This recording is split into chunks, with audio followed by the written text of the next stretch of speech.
All right, I'm here back with step 2 of our Bruce Bennett-inspired photocollage project. Ooh, it's a mouthful. Okay, so I've selected what I want my photo to look like.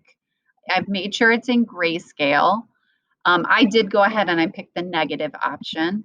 And then you're gonna go back up to insert. And what we're doing is adding layers, but they're gonna be transparent layers. So we're gonna be able to see different parts through them. So you can go to image and then search the web.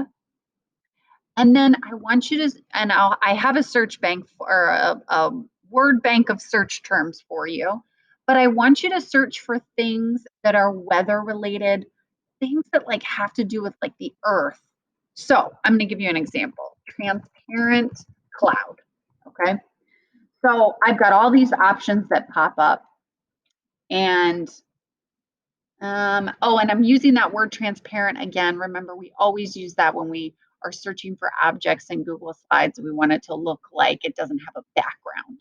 So I actually really like this first cloud, and maybe this one too. I'm going to go with this one first. So I'm going to click that. I can double click it. Unfortunately, I notice this is in color. So I'm going to go back to that option again of format options. And I'm going to go to recolor. And you can make changes to this that's going to make it, whoa, that's cool. Oh, I like that one. So you can make changes to that will make it black and white. So remember, you want it to be black and white for this project. Maybe I will size this down a little bit. And I'm going to use this cloud to show you some of the other features. Wow, I really like that. That looks really cool. So again, I've clicked on it and I've opened up format options. And I'm going to go down to where it says adjustments. And it'll give me some options. It says transparent, brightness, and contrast, transparency. Transparency is going to let you see through it. So if I adjust the transparency, I can see through into the next layer. I think that's really cool. Brightness will make it brighter or it'll make it darker. Up to you how you want to use that. Contrast will increase the difference between the lights and the darks. That kind of makes sense. Whoa, that's cool. Here, I'll show that to you when it's not transparent. Wow, you can see it definitely changed that quite a bit, the contrast button did. So that's what it looks like with no contrast. Here's what it looks like with a lot. Whoa, there's a lot of contrast. I like it kind of in the middle. And I really like this a little bit more transparent. Okay, I'm going to go look for another option, another something I could add.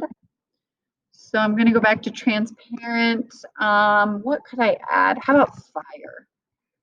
Transparent fire. Oh, cool. I